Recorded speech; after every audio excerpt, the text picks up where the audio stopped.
So let's dive back into what we were, and let's kind of do like a, sometimes when you're given something, we don't understand what's not part of it. So what we'll do for the next few slides is we're going to talk about just Niyam, Nishchay, Paksh, but we'll talk about it in a different way. And you'll see it as I present. So if you follow Niyam and Paksh, but you don't follow Nishchay, you do not understand what you're believing in. Like, for example, you take a Niyam of uh, anything that you may think is related to Bhagwan, etc. Right? For example, we all have a niyam that, oh, we should not eat meat, right? And everyone in this group call doesn't eat meat, right? Same way, we don't eat onion garlic too, right? So that's a niyam that we have. And then we take we take a paksh of something, such as thinking about, like, okay, so I am believing in this and I'm doing what I'm doing, but how will I be able to ever understand why am I doing that, right? So in terms of an example of practicality, like right now, is, let's talk about, have you guys heard of the movement of veganism and vegan? Anyone not knowing about vegans? Whoever knows veganism and stuff, raise your hand, or give me a thumbs up, heart, whatever. Yeah, we're good, we're on the same page right now. Awesome, awesome. So for those of you who didn't know or didn't raise their hands, I'm just going to say it real quick. Veganism is the following of a diet that contains no animal products or no animal byproducts, including dairy, and it's mostly a plant-based diet. So that's their niyam, right? For vegans, they do have a niyam that they're following, that we're not going to eat any meat products, any products that are coming from any animals, any byproduct meat, animal byproducts, dairy, etc. Right? And I have not been in the US my whole life. I've been here for a few years. And one thing that I've noticed is whenever I talk to a vegan, or when vegans talk to vegan people, I kind of see this thing where they have pucks of each other. Like, hey man, turn vegan, turn vegan, turn vegan, right? I'm like, damn, that's cool, right? We don't do that for our satsang. Do we go tell people that, become Sampraday, come to this Shibir and etc. etc. We don't do that. What vegans do, right? So they have pucks too of their own people. But then to keep that, to have that kind of, hey, move into this, become vegans, what is it that they're truly believing it? What is their niche to do that? That's because they don't want to hurt the animal. They've seen the cruelty done. When you slit an animal, when you hurt something, right? Just take an example of you taking a pin and just hitting your hand like this, right? It's going to hurt, right? How about you cutting it? How does that feel? Right? That's their Nishchay. So that's the kind of example I want to bring back up to you, is in our satsang, if we have Paksh and we have Niyam, but we don't have Nishchay, we're like, what are we believing in, right? When you have Nishchay, you can truly tell someone like, hey, this is our religion, this is who Swaminarayan Bhagwan is, and we want to spread the word. That's why you need Nishchay. And not only that, you need Niyam, Nishchay, and Paksh. Is everyone with me? Does that kind of make sense to you? No? Yeah? Cool. Awesome. So then the second question that you could ask, right, is, if you have Nishchay and Niyam, but not Paksh, how can you truly believe that you have Niyam and Nishchay? If one truly has Niyam and Nishchay, then Paksh comes with it.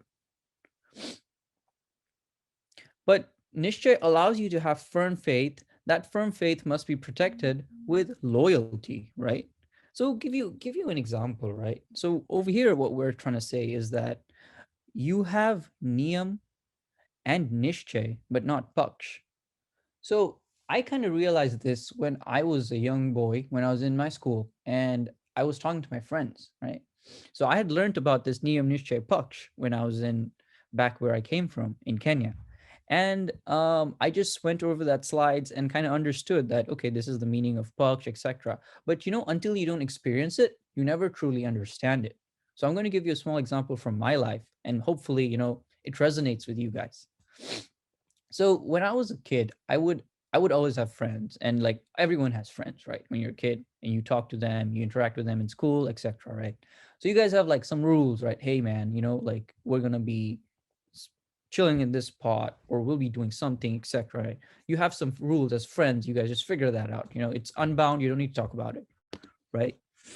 And then the same way, you have a bond with your family, right? You have rules that you have to follow in your family, etc., right? And that goes on, right? And then you have Nishchay, because hey, that's my family, hey, that's my friend, I like that person, there's a reason we're friends, etc., right? But when I had that experience with my friends, but then when I'd meet someone new, or when I'd meet someone who's not their mutual friend, what would happen is sometimes they would talk crap, or they would not talk good things about my friend, right? And I'd just be like, oh yeah, yes, that's true, that's true. But then that's wrong with me, because he's my friend. It's like I didn't protect his loyalty, right? I wasn't able to really really protect someone else talking bad about my friend, right? Same way with Maharaj. Like, I'm not taking, if someone is talking bad about Maharaj, someone is talking bad about Maharaj's bhakt, someone is hurting them, etc., right? We So in that sense, we have to have Niyam Nishchay with Paksh. Does this make sense? Any questions? Anything that you guys want to go over? Anything? Thumbs up. Thumbs up. Awesome. Awesome. Awesome. Awesome. I love this. All right. Now, you guys probably guessed it. The third one is going to be, you have Nishchay and Paksh, but not Niyam, right? That's catastrophic, to be honest, right? Like, the base of it is not there, right? Like, you don't have Niyam. So you're like believing in his Bhagwan, and you take his side, but at the other hand, you're like this picture. Let's just analyze this picture real quick, right? So there is this guy. He's sitting on the chair, right? This so-called Bhagat. He's sitting on the chair. He has a Mara in his hand, and he has a Tilak Chandlo, right? But look what's on the table. There is a there's a alcohol bottle. There's games or for gambling. There's a there's a cigarette pack, right? So how is he following the niyams, but he's trying to be this person of, hey, I know I am Swaminarayan Bhagwan's follower, etc., but I don't follow the niyams, right? It's basically that what I'm trying to say is summed in all on this picture, right? So what happens here is people will start noticing, right? As I mentioned in my Niyam slide, in my Paksh slides, that when you do the Tilak Chandlo, etc., people will notice you. People will say, oh, he is a Bhagat of Swaminarayan Bhagwan, right? And they relate to you as a religion, right? And they say that he's part of the religion. And if they've seen everyone follow the niyams, and then one day they see this person and they're like, oh man, look at what he's doing. He's bringing shame to the religion, right? Their people keep talking about how they always follow the rules, how Sarman Bhagwan's followers and Bhagats are always doing all the rules and etc. But look at this guy, like they're probably just lying to us, right? So we don't want to bring shame to our religion, and we don't ever. So that's why you need all three in your life. If you have one less, as is seen, one of them will kind of not work out for your kalyan, for your Sampraday, for your own self,